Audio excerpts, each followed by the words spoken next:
Assalamualaikum warahmatullahi wabarakatuh. Baik, pada mata kuliah Manajemen Lembaga Pendidikan kali ini, kelompok kami akan menjelaskan materi membangun manajemen sekolah efektif unggulan.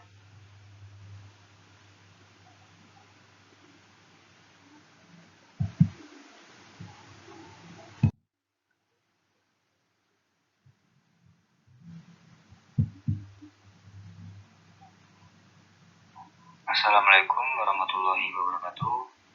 Di sini saya akan menjelaskan tentang manajemen.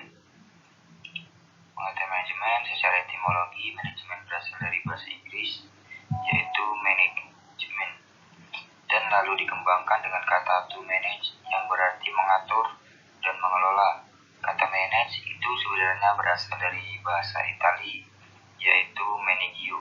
Sedangkan secara terminologi, banyak yang mendefinisikan dari kata manajemen dan dikemukakan oleh para ahli. Salah satunya yaitu manajemen menurut J.R. Terry adalah sebuah proses yang berciri khas dan banyak terdiri tindakan-tindakan perencanaan, pengorganisiran, pergerakan, dan pengendalian yang dilakukan untuk sebuah tujuan hingga mencapai tujuan yang telah ditetapkan dengan melalui sumber daya manusia dan sumber lainnya. Dan sini ada lagi manajemen sekolah. Ilmu manajemen hadir dalam berbagai aspek kehidupan. Salah satunya yaitu manajemen berbasis sekolah atau manajemen sekolah yang bertujuan untuk mempermudah atau sebagai jembatan mencapai tujuan dari suatu sekolah. Baik, mungkin itu saja yang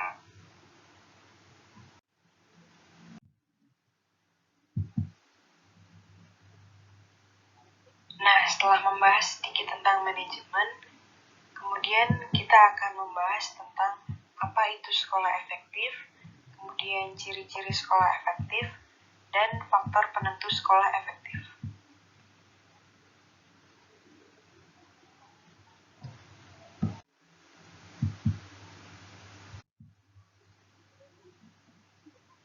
Di sini ada yang tahu tentang sekolah efektif? Ada yang tahu nggak? Di sini saya akan menjelaskan tentang sekolah efektif. Apa sih sekolah efektif itu?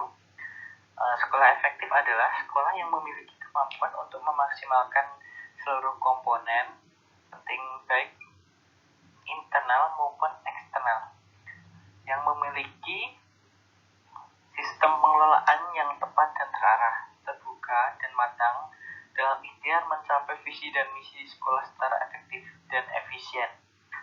Selain itu juga, sekolah juga mempunyai keterampilan untuk melaksanakan fungsinya dengan semaksimal mungkin, baik itu fungsi ekonomis, fungsi sosial kemanusiaan, fungsi politis, fungsi budaya, ataupun fungsi pendidikan. Nah, di sini saya akan menjelaskan satu persatu fungsi-fungsi tersebut. Yang pertama, fungsi ekonomis sosial sekolah. Fungsi ekonomis sekolah yaitu memberikan modal untuk peserta didik supaya bisa melaksanakan kegiatan ekonomi sehingga bisa hidup dengan makmur. Yang kedua, fungsi sosial kemanusiaan. Fungsi ini sekolah menjadi alat untuk peserta didik untuk menyesuaikan diri dengan lingkungan masyarakat sekitar. Yang ketiga, fungsi politis. Fungsi politis sekolah menjadi media untuk mendapatkan pengetahuan mengenai hak dan kewajiban sebagai masyarakat Indonesia. Yang keempat, fungsi budaya. Fungsi budaya di sini diartikan sebagai sekolah untuk sekolah menjadi pelaksana penyebaran dan perubahan budaya. Sedangkan fungsi pendidikan sendiri, sekolah menjadi media untuk proses mendewasakan dan membentuk kepribadian peserta didik. Nah, di sini tadi saya jelaskan tentang fungsi-fungsi dan makna dari sekolah efektif. Yang selanjutnya yakni ciri-ciri dan indikator sekolah efektif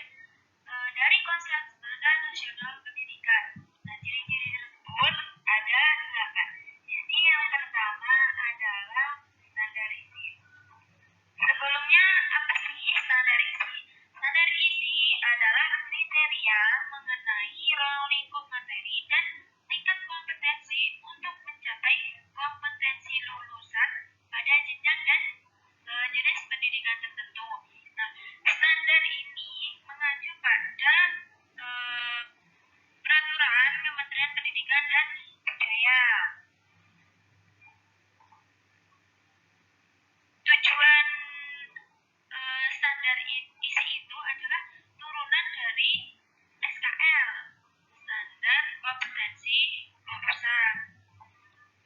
Standar ini mempunyai kerangka dasar dan struktur kurikulum. Terus yang kedua, yakni proses pembelajaran. Nah, proses pembelajaran ini berlangsung dengan arah yang pasti, melibatkan seluruh peserta didik untuk aktif berpartisipasi, mampu memberikan ruang kepada peserta didik untuk memaksimalkan kreativitasnya, mengembangkan minat dan bakatnya, kemandirian, juga perkembangan psikologis dan fisik peserta didik. Jadi selama proses pembelajaran itu yang perlu dipikirkan adalah bagaimana caranya agar materi yang disampaikan oleh tenaga pendidik itu mampu tersampaikan kepada peserta didik, mampu dipahami oleh peserta didik. Dan kemudian kompetensi lulusan. Umumnya kompetensi lulusan ini mengikuti kebijakan sekolah-sekolah. Jadi semua sekolah itu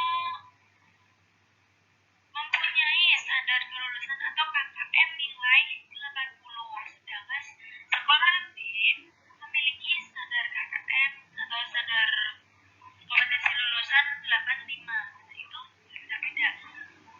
Terus kompetensi lulusan itu mempunyai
adalah penilaian.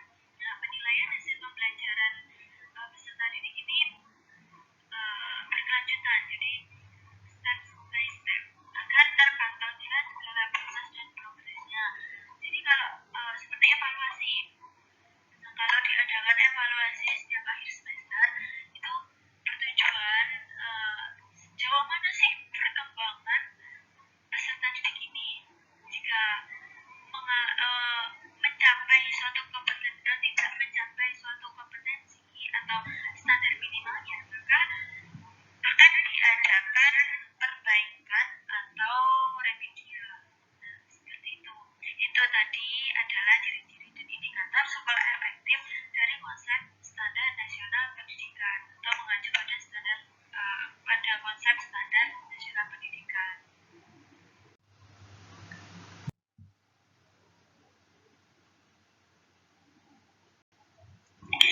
Selanjutnya adalah faktor-faktor penentu sekolah efektif. Terdapat begitu banyak faktor yang menjadikan suatu sekolah menjadi sekolah efektif unggulan. Di antaranya adalah yang pertama, kepemimpinan yang kuat. Yang kedua, bagusnya kualitas komponen sekolah. Yang ketiga, adanya harapan dan komitmen yang tinggi akan pencapaian akademik peserta didik.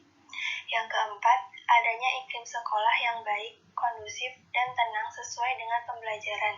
Dan yang terakhir adalah evaluasi dan perbaikan yang berkelanjutan.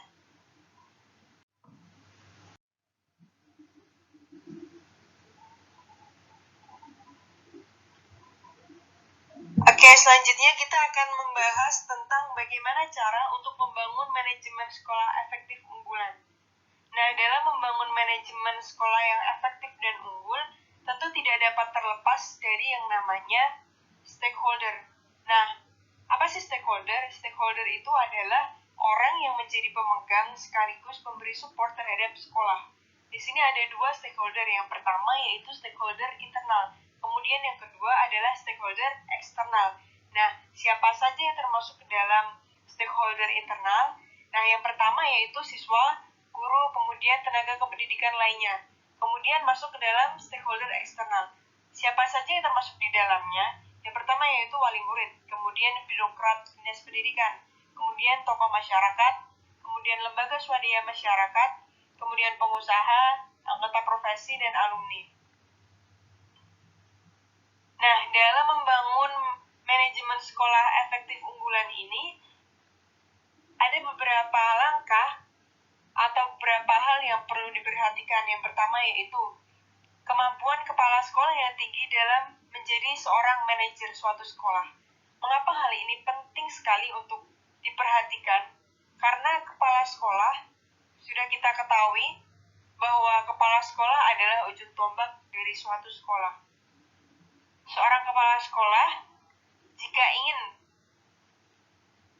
membantu untuk terwujudnya suatu sekolah yang manajemennya itu unggul dan efektif, kepala sekolah tersebut harus mampu untuk merencanakan program dengan merinci kebutuhan pendidik dan tenaga kependidikan yang akan menjalankan tugas. Kemudian merencanakan kurikulum yang akan dijalankan. Kemudian merencanakan kebijakan penambahan mata pelajaran bimbingan konseling dengan waktu 2 jam per minggu sebagai usaha untuk meningkatkan kedisiplinan para siswa dan melatih karakter para siswa untuk dapat bertumbuh dengan baik. Kemudian yang selanjutnya yaitu membuat struktur organisasi yang melibatkan orang tua murid melalui komite sekolah dan melengkapi sarana prasarana yang dibutuhkan. Kemudian yang selanjutnya yaitu dapat memberikan contoh yang baik dan tenang dalam bekerja, memberi motivasi dan penghargaan terhadap personilnya, baik moral maupun material, meningkatkan kesejahteraan, mengikut sertakan pendidik dan tenaga kependidikan dalam diklat-diklat dan memotivasi guru senior agar memiliki semangat lifelong education. Kemudian selanjutnya yaitu mengawasi output. Jadi output yang keluar dari suatu sekolah tersebut harus benar-benar diikuti perkembangannya. Kemudian peserta didik mulai dari proses penerimaan sampai selesai sekolah. Nah, hal itu juga harus diperhatikan oleh kepala sekolah. Kemudian yang selanjutnya adalah adapun hambatan yang dialami yaitu adanya personil yang masih tidak disiplin. Kemudian kurangnya komunikasi antara kepala sekolah dengan sebagian personil. Nah, di sini komunikasi dari kepala sekolah atau koordinasi dari kepala sekolah sangatlah penting dalam terciptanya manajemen sekolah yang efektif dan unggul.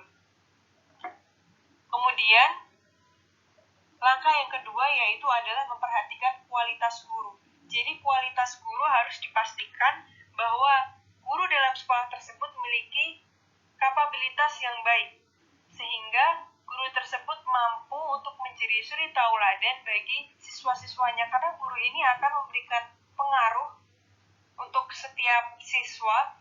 Nah, setiap siswa ini juga akan memberikan pengaruh dalam terwujudnya manajemen sekolah yang efektif dan unggul. Kemudian, yang ketiga yaitu tujuan dan perencanaan yang matang. Tentunya, setiap program, setiap rancangan dan tujuan baik visi dan misi dari suatu sekolah harus dirancang dengan sedemikian rupa, harus dirancang secara matang agar jelas bagaimana suatu sekolah ini akan menyelesaikan setiap program yang telah mereka susun. Kemudian yang selanjutnya adalah komitmen dan keterlibatan. Setiap stakeholder, setiap komponen dalam suatu sekolah harus memiliki komitmen yang baik dan juga selalu terlibat dalam setiap program-program yang telah direncanakan agar semuanya dapat berjalan dengan baik dan maksimal.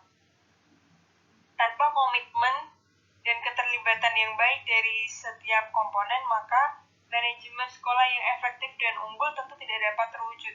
Karena tanpa adanya komitmen, tentu tidak akan muncul suatu keefektifan, apalagi suatu keunggulan dari sekolah tersebut. Kemudian yang terakhir adalah evaluasi dan perbaikan berkelanjutan. Nah, di sini jadi setiap perancangan, setiap program yang telah disusun harus dievaluasi, harus diperhatikan dan dipantau perkembangannya. Manakah yang memang harus dipertahankan dan mana yang harus dihapus atau digantikan dengan program-program atau rencana yang lebih baik ke depannya demi terwujudnya manajemen sekolah efektif